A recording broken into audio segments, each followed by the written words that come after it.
नमस्कार, आपका इस YouTube चैनल में स्वागत है।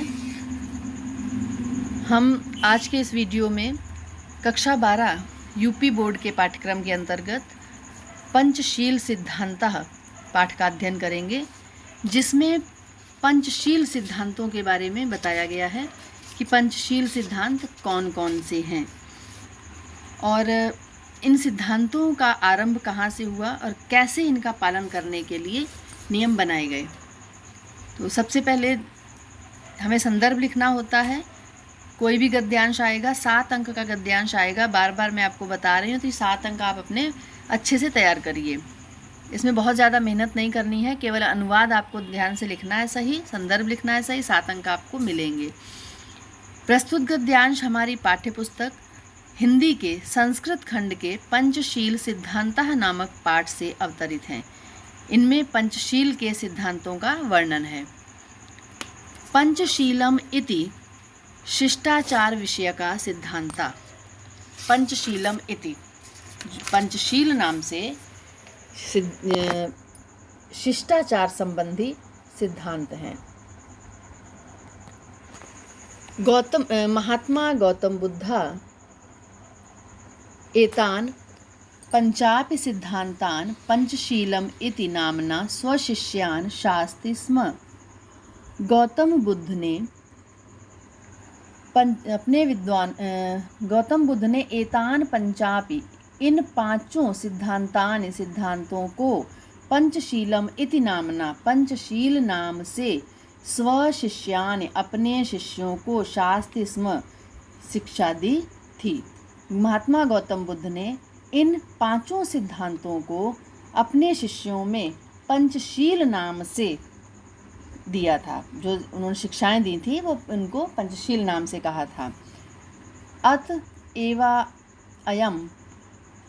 अतएवायम इसलिए ये आज भी शब्द अधुना अपि तथैव स्वीकृतः, आज भी वैसे ही माना जाता है। ये इस शब्द में कोई बदलाव नहीं किया गया, आज भी ये शब्द वैसे ही माना जाता है। इमे सिद्धांता क्रमेण एव सन्ति, ये सिद्धांत इस प्रकार हैं। अहिंसा, सबसे पहला क्या है? अहिंसा। अहिंसा का अर्थ क्या है? किसी से भी कोई मारपीट ना करना। सत्यम, सत्य। अस्तेयम, चोरी ना करना। अप्रमादा, अप्रमादा का अर्थ है अहंकार ना करना या प्रमाद ना करना। ब्रह्मचर्यम इति, और ब्रह्मचर्य। तो ये पांचों सिद्धांत महात्मा बुद्ध ने अपने शिष्यों में दिए थे, सीख दी थी, शिक्षाओं में कहा था उन्होंने, और उनके शिष्य इन पांचों का पालन करते थे। बौद्ध धर्म में इनका बहुत महत्व माना जाता है और इन्हीं पांचों को लेकर हमारे देश में और कई देशों में नियम बनाए गए। बौद्ध युगे इमे सिद्धांता, बौद्ध काल में ये सिद्धांत वैयक्तिक जीवनस्य अभ्युत्थानाय प्रयुक्ता आसन। बौद्ध काल में ये सिद्धांत व्यक्ति के व्यक्तिगत जीवन की उन्नति के लिए प्रयुक्त होते थे।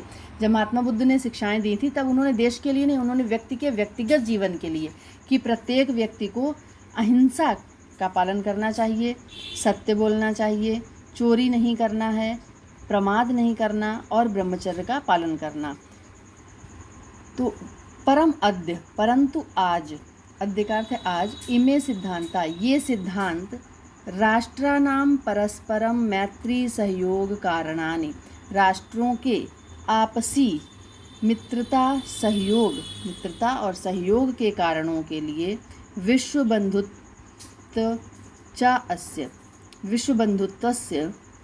बंधुत्व की भावना, विश्व शांतेश्च च, और विश्व शांति के साधनानि संति, साधन हैं।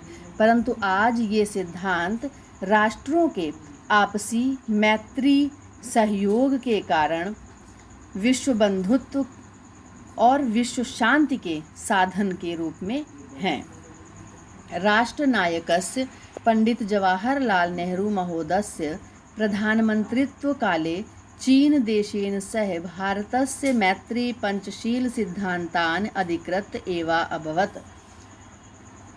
राष्ट्रनायक पंडित जवाहरलाल नेहरू महोदय के प्रधानमंत्रित्व काल में चीन देश के साथ भारत की मैत्री, भारत की जो संधि हुई थी, वो इन्हीं पंचशील सिद्धांतों पर आधारित थी।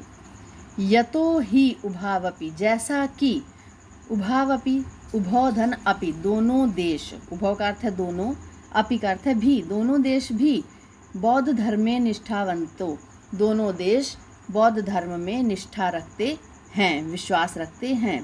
आधुनिके जगति पंचशील सिद्धांता नवीनम राजनैतिकम स्वरूपम गृहीतवंता, आज के समय में संसार में इन पंचशील सिद्धांतों ने नया राजनैतिक रूप स्वीकार कर ली, नए राजनीतिक रूप में ये सिद्धांत स्वीकार किए गए हैं।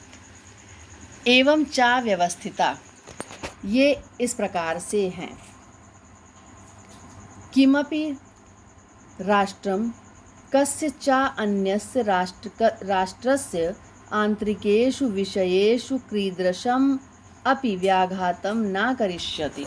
किमपि राष्ट्रम, कोई भी राष्ट्र, कस्य चा अन्यस्य, किसी दूसरे राष्ट्र के, कोई भी राष्ट्र किसी दूसरे राष्ट्र के आंतरिकेषु, आंतरिक मामलों में, विषयेषु का अर्थ है मामलों में, कीदृशम अपि, किसी भी प्रकार का, व्याघातम हस्तक्षेप, ना करिष्यति, नहीं करेगा। कोई भी राष्ट्र किसी दूसरे राष्ट्र के आंतरिक मामलों में किसी भी प्रकार का हस्तक्षेप नहीं करेगा। अर्थात जैसे देश के अंदर की बात है, अगर किसी देश में, मान लीजिए भारत देश में, भारत देश के किसी भी राज्य में कोई समस्या हो रही है, राज्य की आपस में अनबन चल रही है, तो उसमें किसी दूसरे देश को इंटरफेयर करने का, हस्तक्षेप करने का कोई अधिकार नहीं है। पहला नियम ये कहता है। दूसरा है प्रत्येक राष्ट्रम परस्परम प्रभुसत्ताम प्रादेशिकी अखंडतांच समानिष्यन्ति। प्रत्येक राष्ट्र आपस में दूसरे राष्ट्रों के जो प्रदेशों की अखंडता है, उनकी प्रभुसत्ता है, उसे, उसका सम्मान करेगा। मतलब एक देश दूसरे देश के अंदर की जो भी उनका है उसे वो खुद निपटाएगा, कोई दूसरा देश उसमें हस्तक्षेप नहीं करेगा, और जो प्रदेशों की अखंडता है उसकी प्रभुसत्ता को का सम्मान करेगा। हम कहने का तात्पर्य ये है कि प्रत्येक देश अन्य दूसरे देश का सम्मान करेगा। तीसरा नियम प्रत्येक राष्ट्रम, पहला नियम उसमें क्या था जो बुद्ध ने बताए थे, पहला था अहिंसा, तो वो अहिंसा के आधार पर ये बना दिया गया पहला नियम कि किसी दूसरे के में हम हस्तक्षेप नहीं करेंगे, कोई आक्रमण नहीं करेंगे, कोई मारपीट नहीं, कोई हमला नहीं। दूसरा नियम था उसमें कि झूठ ना बोलना, तो वो इसमें आ गया, दूसरे देशों के लिए हम सम्मान करेंगे उनका, किसी भी प्रकार से झूठ या चोरी का कोई सहारा नहीं लेंगे। तीसरा है प्रत्येक राष्ट्रम समानताम व्यवहृष्यन्ति, प्रत्येक राष्ट्र आपस में एक दूसरे के साथ समानता का व्यवहार करेगा। किमपि राष्ट्रम अपरेण नाक्रस्यन्ते, कोई राष्ट्र किसी दूसरे पर आक्रमण नहीं करेगा, नाक्रस्यन्ते आक्रमण नहीं करेगा। पांचवा नियम है सर्वाण्यपि राष्ट्राणि मिथा स्वाम स्वाम प्रभुसत्ताम शांत्याम रक्ष्यन्ति, प्रत्येक राष्ट्र, सभी राष्ट्र अपने अपने प्रभुसत्ता की शांतिपूर्वक रक्षा करेंगे, दूसरे के में हस्तक्षेप नहीं करेंगे, अपने देश की शांति को बनाए रखेंगे। विश्वस्य यानि राष्ट्राणि शांतिम इच्छन्ति, विश्व का जो भी राष्ट्र शांति की इच्छा रखता है, तानि वो, इमानि इन, नियमानि नियमों का, कृत्य परराष्ट्रे सार्धम स्वमैत्री भावम दृढ़ीकुर्वन्ति, वो राष्ट्र इन नियमों का मित्रता पूर्वक, दृढ़ता, जो आपस में मैत्री और सौहार्द बनाए रखना चाहते हैं, वो इनका दृढ़ता से पालन करते हैं, इन नियमों को मानते हैं। तो ये पाठ आपका हो गया, और इसके बाद आपका संस्कृत खंड समाप्त होता है। पाठ्यक्रम आपका पूरा हो गया, इसका अनुवाद आप कॉपी में लिखिएगा। धन्यवाद। अगर किसी को भी कोई इसमें समझ में ना आए तो वो पूछ भी सकते हैं हमसे, किसी भी शब्द का अर्थ ना आ रहा हो और जो भी इसमें बीच बीच में शब्द आए हैं जिनमें विभक्तियाँ दी गई हैं, उन विभक्तियों को आप समझने का प्रयास करिए कि किस शब्द में कौन सी विभक्ति है। इससे आपको आगे के और जो भी अनुवाद आप करेंगे उसमें आसानी रहेगी।